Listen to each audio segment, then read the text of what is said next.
आइल बानी तोहरो गलिया कहाँ बाड़ू हमरो ललिया।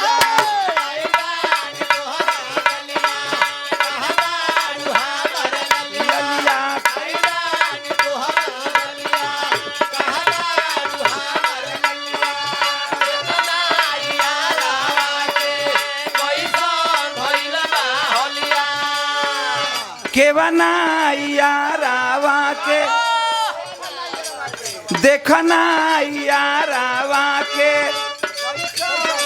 भइल बा कौन हलिया।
ऐसने कुल गाना निकलत बा आजकल। कौनो एगो लइका इतना लड़की के प्यार में पागल हो गइल बा। कितना हो भैया, मन एकदम समझ ल कि मजनू हो गइल बा। धीरे धीरे ओकरा ला बर्दाश्त नहीं के भइलू, पहुंच गइल बा ओकरा गांव में।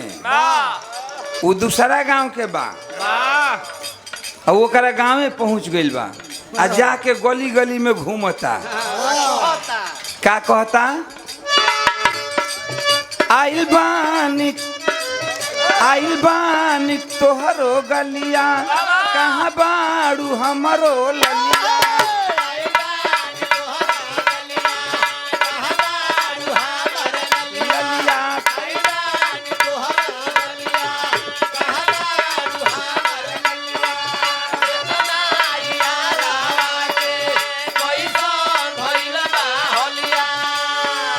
के बनाइया रावा के देखना यारावा के भइल बा कौन हलिया।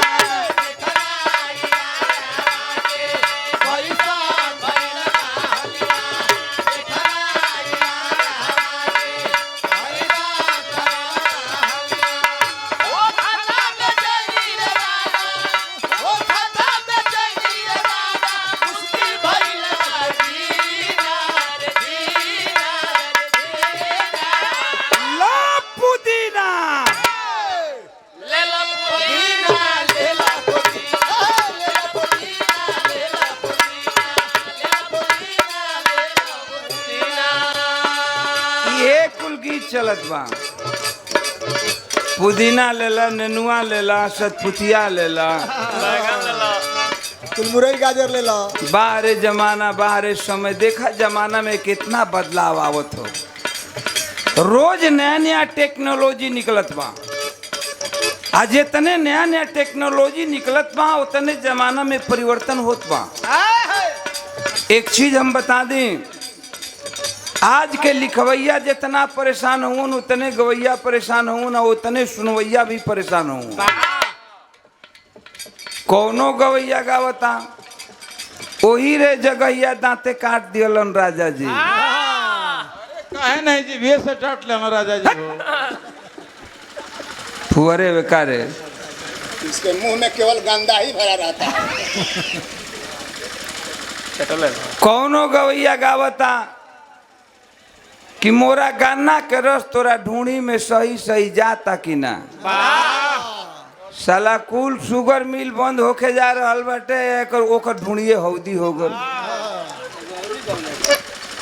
कबो कबो हम जाई ना बिराव लगा के जाई तो सोचब सुतब तो सोचब कि साला कौन ऐसा जगह रहे कि उ दांते काट देले रहे। अरे भैया कर दू आदमी बहुत विधिवत पता लगा दिले हुआ। के पता लगौले बा? राम रहीम आसाराम। या मोदी कोई आश्रम का चलाई हो कटारी बाबा का बहुत जल्दी भीतर जेबे घबड़ो मत। का हम गौले रहली? माटी का चीज गौली, खेत खरिहान के चीज गौली, गांव गंवई के चीज गौली, जौन की हिंदुस्तान ना विदेश तक जहां तक भी मतलब पूरे विश्व में भोजपुरी का जहां तक लोग जानकार हुई, जहां तक भोजपुरी जानल जात हुई ओइजा तक बजी।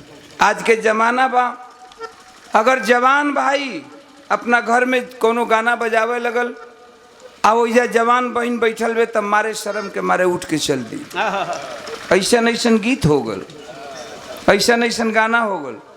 हम का गौले रही जे के माई बाबू भाई बहन एक जगह बैठ के सब सुने। गांव गवई के चीज गौली का गौले रहली?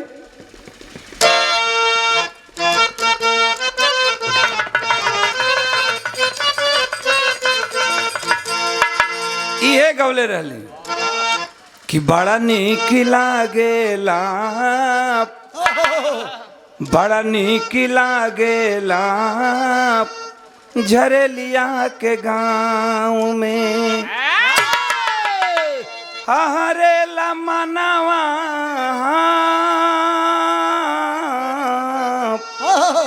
हरेला मनवा देखी देहाती हाव भाव में बड़ा नीक लागिला